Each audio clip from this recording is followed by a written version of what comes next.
the town is one of Asia's largest electronics manufacturing bases and is recognized as a UNESCO World Heritage Site. But more than 50 years ago, Penang was a fishing port whose coastline was occupied by the Japanese army, and years later was even home to prisoners.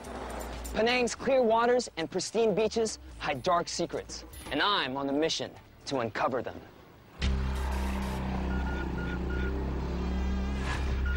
Penang lies on Malaysia's northwestern coast. My first target is the remote island of Jerajak, southeast of Penang. Today, it's a scenic destination for travelers escaping the hustle and bustle of city life. But its sunny facade hides a secret. Less than 20 years ago, locals knew Jerajak as Malaysia's Alcatraz. How did the island gain such a sinister reputation? The answers remain hidden within its dense jungles, and I aim to find them. Hi. Like Alcatraz, the only way in and out of Jerajak is by water. Thanks a lot. I have arranged for boatman Sukri to take me there. So that's Jerajak Island? Yeah, Jerajak Island. So can you tell me, what does Jerajak mean? Jerajak is pagar. Oh, fence. Yeah. Ah, so like a fence for the mainland. Yeah. Ah, that makes sense. A lot of sense.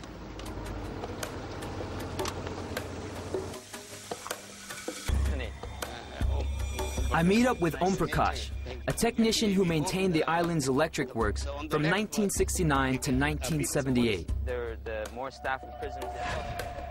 For 9 years, Om Prakash and his family lived in close proximity to a prison that occupied the northern part of the island. These are the 3 buildings left, you see. That time, you could see the prisoners working everywhere, here and there and all, you see.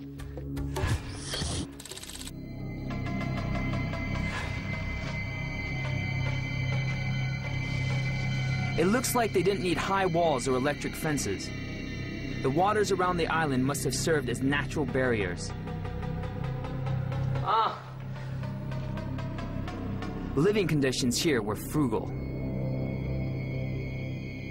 There's not much comforts. I mean, we look around. This is probably where they would have been sleeping, right? Yeah, Just right on here. Yeah, yeah. Now, how many people do you think they would have put? One bay, I think, about 4. This? To this. One bay is about 4 Is people. one bay. 4 people like that. So we have 1, 2, 3, 4, 5, 6, 7 bays on the one length. Say 50 over about 60 people. 50 to 60 people. Yeah.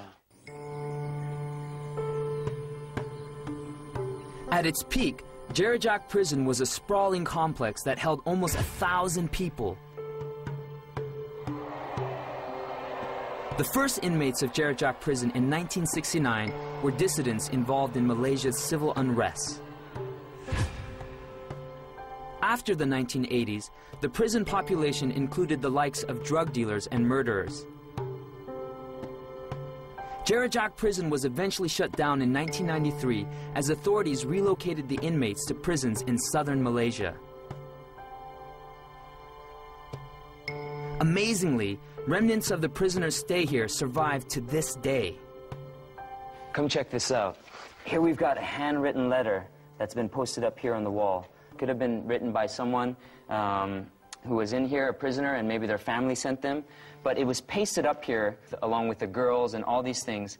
And I think what all these things represented to the prisoners here was some kind of small glimmer of hope, you know? This, I mean, would have been the only connection to their past lives and their emotions. Jerajak Prison was not the only place that gave the island its dark reputation.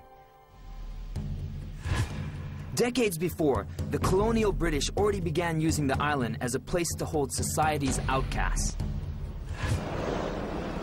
From 1910, the British used Jerajak as a quarantine center to screen the thousands of new immigrants pouring into the booming port city of Penang. By the 1930s, their plans evolved, and Jerajak also served as a secret detention center for Malaysians critical of British rule. The quarantine and detention centers are located on the western part of the island. Faisal. To take me there, I secure the help of Faisal Omar, a local guide. His job has taken him across every concealed footpath and relic on the island. All right, should we go? Okay, done. Okay, this is the trail. We call it Barker's Trail, 1.5 kilometers to the quarantine block. Yep. The Balkis Trail starts from the west coast of the island and leads right into its densest jungle further south. It's like a highway that will take me straight to the lost British detention facility.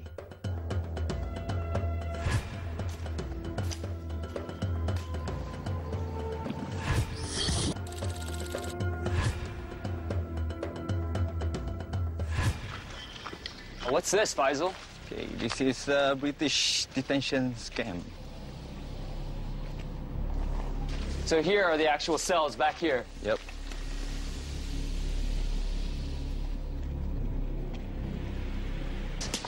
This is a guard post. Guard post. Guard post over here. Like that. We have 12 cells here. 6 over here and 6 over here. And in the middle have a barricade. They cannot communicate with each other. So they would have been completely cut off? Yes.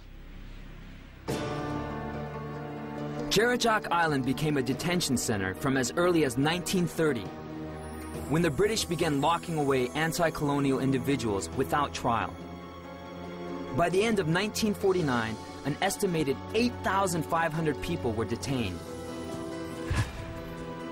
These ruins are one of many unrecorded cells rumored to hold these political prisoners. Oh, man. So 5 people would have been stuffed in here? Yep, at one time. No way of getting out, huh? Quite solid. It is quite stuffy in here, you know, as we're standing in here. We've got the door, so there would have been, you know, a cell door there. We've got here a little opening, and then we've got these little bits up here, these little holes that would have allowed air and some light, but overall, not too much airflow. And so you can imagine, with 5 guys in here in the tropics, it would have been very miserable. The British finally abandoned this detention center in the early 1960s. For years after, it became a shelter for wild animals. Some of them even made it their permanent home.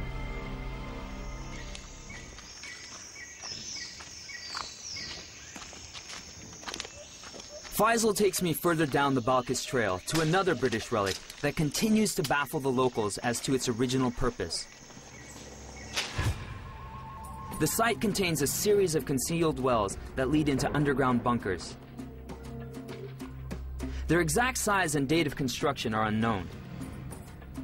It's believed that the British could have used them as an ammunition dump or even as a prison during World War II. With Faisal's help, I hope I can solve this mystery. Faisal, is this it? Yes, it. These are the wells. Yes, is it. 1, 2, 3, 4. 4 wells in a straight line. Yeah, in a straight line. All right. What's this over here? There is air holes. Because the wells would have been sealed off. Yes. And people are in there, so there's got to be a way of getting air in. Another air hole. Interestingly enough, the air holes are kind of parallel or in line with the actual opening of each of the larger wells. And here, there's the third well. We've got another 3rd air hole. And look at that. Beyond the fallen tree, just like I suspected, we've got our 4th air hole. And look what we've got over there, our 4th well. So, from the 4th well to that, what do you say, maybe about 10 meters? 10 meters in length? 10 meters. That's just the surface, all right? But we have no idea until we actually get down into the bunker how large the cavern or the bunker is.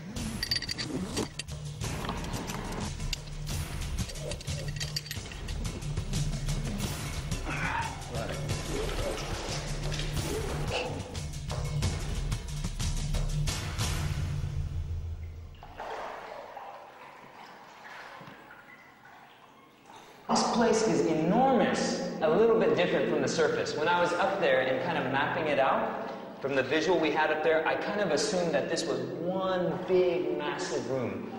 But once we got down here, I discovered that it's actually individual chambers. So each of those 4 openings we saw is an opening leading to one chamber. Having descended 30 feet into this underground bunker, I begin measuring its true dimensions. The bunker is actually 4 large chambers, each one measuring approximately 15 by 30 feet. If the locals are right, and if it was used as a prison or ammunition dump, I should be able to find clues that will support their theories. If this bunker was used as a place for holding prisoners, why am I not seeing any kind of evidence of markings? We see water runoff that's coming through, but no kind of markings. And I'm trying to do a little bit of detective work here. I'm just running my foot along the corner and trying to see if I can find any kind of hole, and I've been doing that for some time now. How would they have drained out water? I mean, back in the day, if you're going to be storing ammunition, you want your gunpowder dry. According to Faisal, another popular belief is that the bunker was used as water storage tanks for passing ships.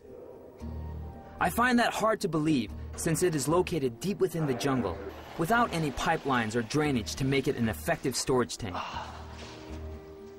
We may have solved the bunker's real dimensions, but its true purpose will have to remain a mystery. What an experience to have been able to go down there and explore something that most people have never ever had the opportunity to check out. And what's really cool